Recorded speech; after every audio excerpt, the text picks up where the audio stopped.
Oh, frick, my light died in the middle of the video. The purple light died, and now my background color is going to change halfway through. Oy, oh well. Well, tell me down in the comments the timestamp where the light turns off and I didn't notice it, folks.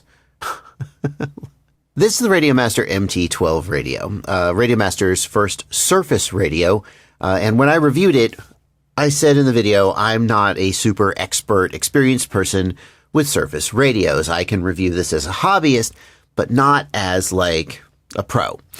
And it's a good thing I said that because shortly after I made that video, in fact, before it released, someone emailed me and said, hey, I just got my MT12, and there are these things that I, as a pro, experienced racer, would want the radio to do.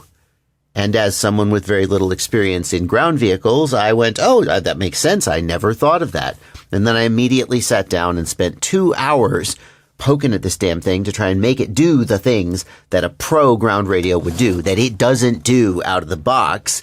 And today I'm going to show you what those things are and how you can get them on your radio. I'm Joshua Bardwell, and you're going to learn something today. Let me start by showing you the things that this radio is going to do that the MT12 doesn't do from the factory.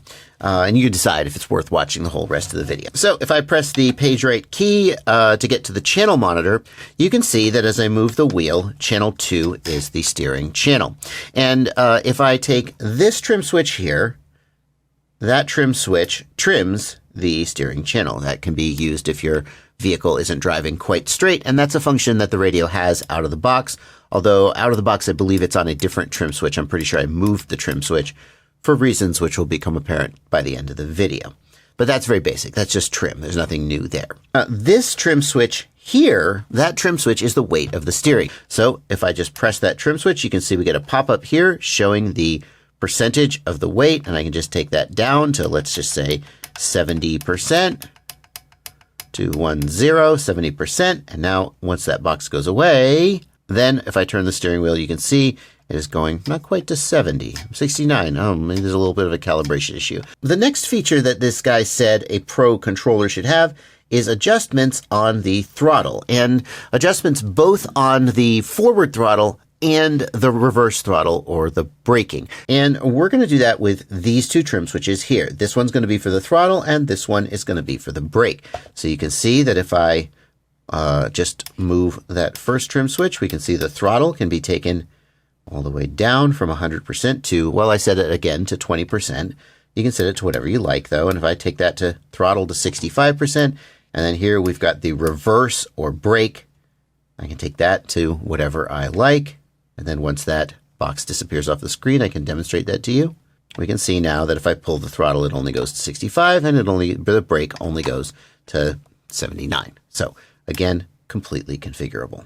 The next thing I want to show you is that I've set up this 3-position switch underneath the steering wheel to basically represent 3 different banks of settings. And so, for example, if I adjust the steering weight down to 90%, in bank number 1 and then flip that switch, now we're in bank number 2 and it's back at 100%. If I adjust bank number 2 down to 94% and go to bank number 3, now we're back at 100%. And as I move that 3-position switch between those 3 values, we can see again the steering weight here. I'll turn the steering wheel all the way and I'll move the throttle or that switch. We can see that switch is changing between these 3 banks. I will say, though, that the steering trim I have configured to be universal across all 3 of the banks. And it seems to me like steering trim would be something you would set once and then keep the same, whereas things like the throttle and the braking and the steering weight would be something that you might be tweaking as you go. That's something that you could change, and maybe at the end of this video you'll know how. If you want to take advantage of this stuff, I'm going to give you a link down in the video description below where you can just download the models file. Actually, probably should just give you the whole SD card contents. You just copy the whole SD card contents, ba-bam, now you have my model, or you can extract the model file from it if that's something you know how to do. And that'll be the easiest way for you to get this onto your radio. Or you could watch the rest of this video and I will show you exactly how to set it up if you're a real masochist and you want to learn how the sausage is made. For those who don't want to learn how to do this themselves, here's how to load my model onto your radio. The first thing you're going to do is you're going to take the SD card out of the radio, or you're going to plug in the USB port here on the side of the radio. You're going to get access to the SD card contents somehow, and then in the SD card, you're going to see a backup folder, and in the backup folder, there may be one or more files ending with the extension .yml. You're going to take this file that I'm going to give you a link to down in the video description. You're going to copy it onto your SD card into the backup folder. And then once it's in the backup folder, you're going to press Model key. You're going to go down to an unused model slot. You're going to long press the jog wheel and restore model. And then you should see the option to load that model here, and it will load in, and that model would have all of the settings that I'm going to show you in this video. I should say that this switch here, do you see how it's turning the light from red to green? If you do download my SD card contents, I've programmed this as a lockout for the throttle, because then you don't bump the throttle and make the car go. And so when you first power up the radio, this is red and it's locked out. And then when you press the switch, it turns to green and it's good again. And if you download my model and you're like, why is my car not working? That's why. You gotta do that. Okay. But I hope you stick around, because there is a lot to learn about how to make EdgeTX dance for you in this video. I think it's super interesting. So here we go. And the first thing I'm going to do is make a new model. You don't have to do that. You can work with an existing model and just add this to it. But I'm going to start with a new model because I've made all these changes onto the MT12 model, and I want to make sure I don't overlook something. I want to show you all the steps. The first thing we're going to do is we're going to long press the sys key, and we're going to page to the left to get to the global function screen. We're going to scroll down to the first empty line, which is the second line, probably is for you as well. We're going to click the jog wheel once, and then we're going to long press the jog wheel and choose Other, and that will make On appear here, and that is what we want. And then we're going to click the jog wheel once to stop it blinking and lock in that choice. We're then going to scroll the jog wheel to highlight Trainer and click once, and it'll begin flashing. And we're going to roll that jog wheel till we get to Volume and click once to lock it in. And then we're going to roll down until highlight this dash and click once, and it's blinking. And we're going to turn this potentiometer, and it will pick up S2 as the control that we want to assign to this function, and click once to lock that in. And then lastly, to make this active, we have to scroll to here and activate that checkbox. And now this knob will forevermore be the volume knob for your radio. And we can turn that all the way to the left, and the radio will be silent. Hallelujah. Having done that, we're going to press the model key one time and page to the right. And we're going to scroll down and make a couple changes here. One of them is going to be extended trims. We are going to enable extended trims. And we're going to change the trim step from fine to medium. And the reason for that is when we're adjusting the steering center, we're just using the radio's trim function. And I find that trim function, when it's on fine, it's just too small of a change. You can change that back if you find that the medium setting is too coarse for you. But I thought that was good for what I wanted it to be. Here, you'll see we've got internal RF turned off. That's because this is just a demo that I'm working with. If you're setting up a new model, you do need to turn internal RF on and turn it to crossfire so it talks to the internal module in your radio. In my case, it doesn't matter because we're just setting this up as a demo, and I can just leave that off. And that is it for the setup screen, just the extended trims. Next, we're going to go over to the inputs screen. And the first thing I want to do is I want you to modify the throttle input, and I'm going to long press and edit. We're going to go down to the throttle input, and I want you to turn off throttle trim. So right here where it says trim, we're going to turn that off. And the reason we're turning off throttle trim is I need all 4 of these trim switches for other functions. And so we're going to disable throttle trim. And I guess there's one more trim switch right here. I guess if you really needed that, what you could do is you could say trim, and instead of on, you're going to scroll it down to T5. And T5 is this switch here, and that's going to make that be your throttle trim. And now you have throttle trim and you haven't given anything up. That's kind of intuitive, having the throttle trim be like right there next to the throttle forward and back. Yeah, works for me. Now, steering trim is going to work pretty much according to the factory. Let's just long press the jog wheel and edit. But by default, the steering trim is, I think it's T1, and we want it to be T2. Because I think it makes sense to have these two be the steering trim. This is the center, this is the weight, and these two are the throttle trim. This is the front, and this is the back. That makes intuitive sense to me. So we're going to make sure that steering trim is set to T2. We're going to highlight that, and we're going to roll it down to read T2. Except it doesn't read T2. Actually, it looks like T2 is the throttle, and T3 is the steering trim, and they've renamed them. So we're just going to set the steering trim to be the throttle trim, which is this trim switch. Okay. So far, so good. The next thing we're going to do is go to the special functions. And special functions, it would be hard to explain in general. So I just want to walk you through the steps that you're going to do, and hopefully they'll start to make sense as we do them. And the special function that we're going to be using, first of all, we're going to click once. There we go. It's flashing. And the special function is going to be on. So I'm going to long press and choose other. And just on just means that this special function is always active all the time, which is what we want. Once we got that set, we're going to click once to lock it in. And then we're going to go down here and highlight this option and click once so it blinks. And we're going to scroll the jog wheel until we see adjust. And what adjust is going to do is it's going to adjust a global variable. A global variable is just like, think of it like a container that holds a certain value. And these values are what we're going to modify when we change the weight of the steering and the limits of the throttle. So we're going to be adjusting global variable number 1. But what are we going to use to adjust global variable number 1? Well, here's how we're going to set that up. So we're going to highlight this 0 here. And that is what we are adjusting the value of global variable 1 with or to. We're going to click once so it's blinking. We're going to long press and choose increment decrement. And then we're going to long press again and choose mixer source. And then we're going to long press again and choose trims. And then we're going to scroll the jog wheel. Damn it, it didn't work. I don't know why it does this. It's going to say G1. We're going to long press again and choose mixer source. And now we've got trim switches here. And G1 is going to be adjusted by switch T3. Okay, T3. So we're just going to roll this until we see T3. There we go. And click to enable this box.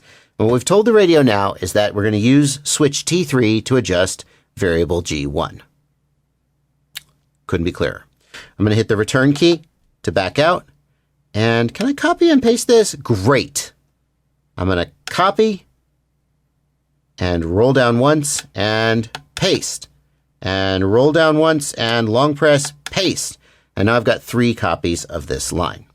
Let's go up and adjust the second line. So we'll click the jog wheel once and scroll down to where it says G1. Click once and roll the jog wheel to make that be G2. And then for global variable 2, we're going to adjust that with the T1 trim switch.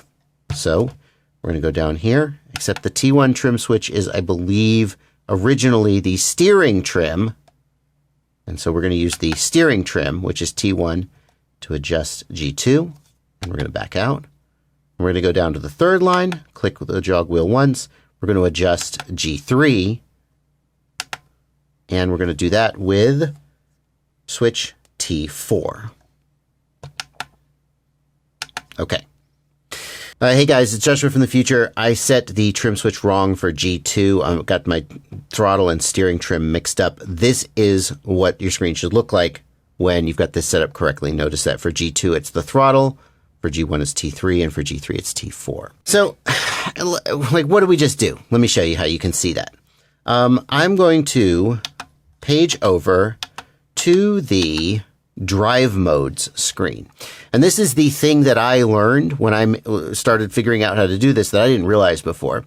So there's all these different drive modes. And like, what is a drive mode? It is like a memory bank that holds a bunch of values. And it turns out that global variables and trims are one of the things that a drive mode holds. So if we go into drive mode 0, by clicking the jog wheel and scroll down, we can see a list of global variables here. And because of these special functions that we've set up, by moving these 3 switches, we can adjust the value of those global variables. So now I've got pushing the switch and the global variable is going up. Now it's going down. I've got 1 switch for each of these global variables. Let's tweak these global variables while we're here in this page.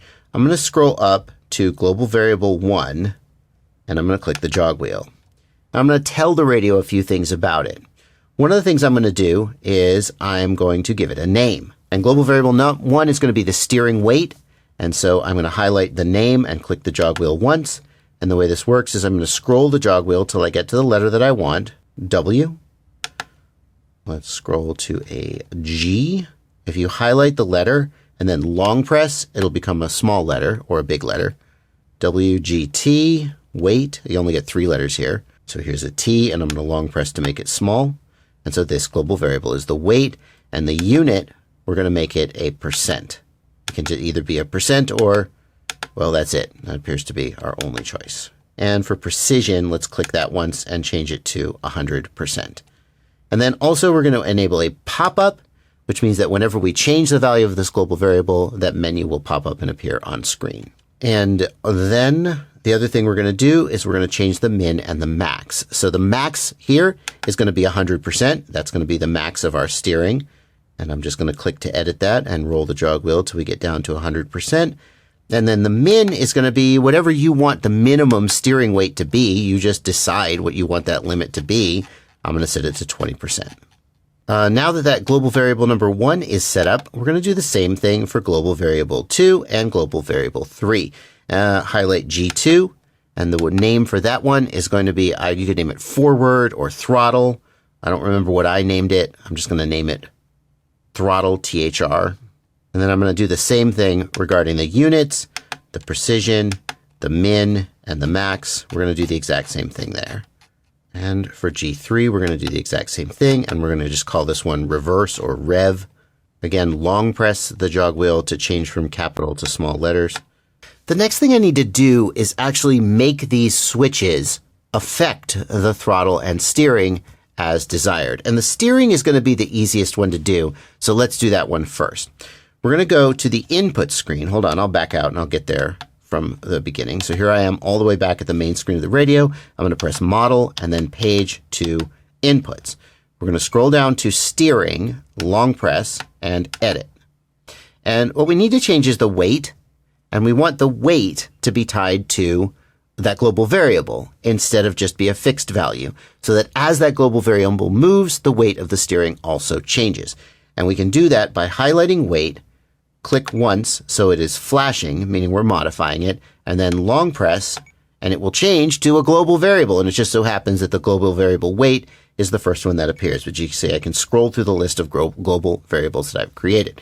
So we're going to set that steering weight to the weight global variable. And now as I move that switch, watch what happens to my curve.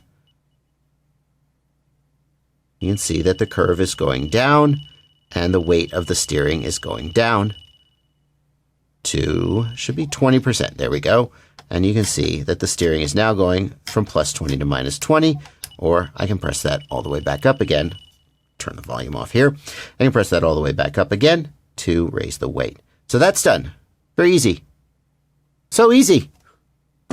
Whoa, wasn't that easy?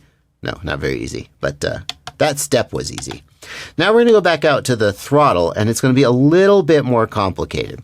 In order to do the throttle, we're going to need to do 2 separate input lines. And the reason for that is that we're going to have one limit for the forward throttle and one limit for the back throttle, and that's going to take 2 separate lines. So what I'm going to do is I'm going to highlight the throttle, long press the jog wheel, and copy, and then scroll down once. So now we've got 2 throttle lines, and click the jog wheel to drop that copy.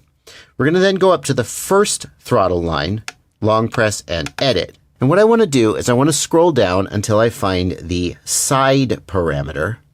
And the side parameter can either be set to x greater than 0 or x less than 0. So this makes the input line only apply when the channel is positive or negative, in other words, forward or reverse. So we're going to set the side parameter to x greater than 0, and that is going to be when I pull the trigger to go forward. And when we pull the throttle go forward, we're going to highlight the weight, click the jog wheel once so it's flashing, long press to change it to a global variable, and then scroll down to choose the throttle global variable. And now if I pull the throttle, so it's going all the way forward, actually, will this work? Will this work? It is working. You see, I'm pushing down on this switch, and you can see the output is going down. The weight is changing, and the curve is changing. Perfect. Then we're going to back out with the return key, and we're going to highlight the second throttle line, long press, and edit. We're going to go down to the side parameter, and this time it's going to be x less than 0. So this is going to be for when we're in reverse. We're going to go up to the weight, click once so it's blinking, long press to change it to a global variable, and then scroll down to the reverse parameter. And now, if I press on this switch, should change the weight. Yep, we can see it changing right here, and the reverse weight is changing.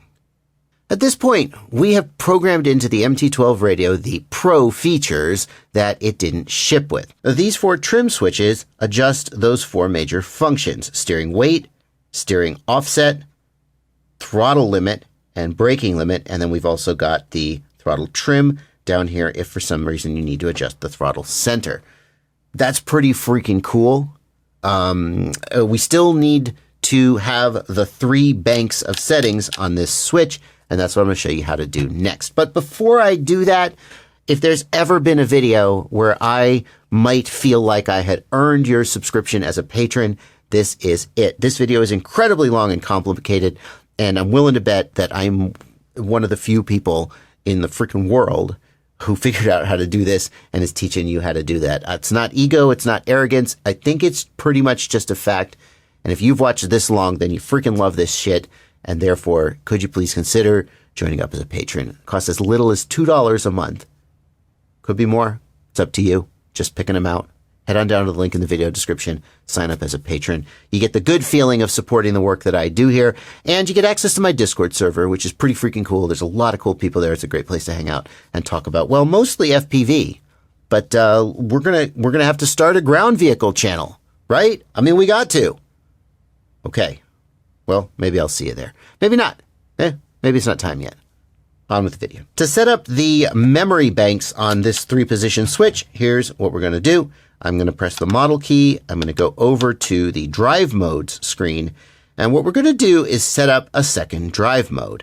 And the thing that you need to know is that trims and global variables can be universal across all the drive modes, but they can also be stored in memory banks per drive mode. That's what we're going to make happen. So we're going to highlight drive mode number 1. And then we're going to go down and we're going to choose the switch parameter. We're going to click the jog wheel once so it's flashing, and then we're going to move this switch to the middle position. And it's going to say switch SA middle. And this drive mode will become active when that switch is in that position. Then we're going to scroll down to global variables, and there's a couple changes we need to make. You see right here it says global variable 1, drive mode 0. That means that this global variable is going to copy its value from drive mode 0.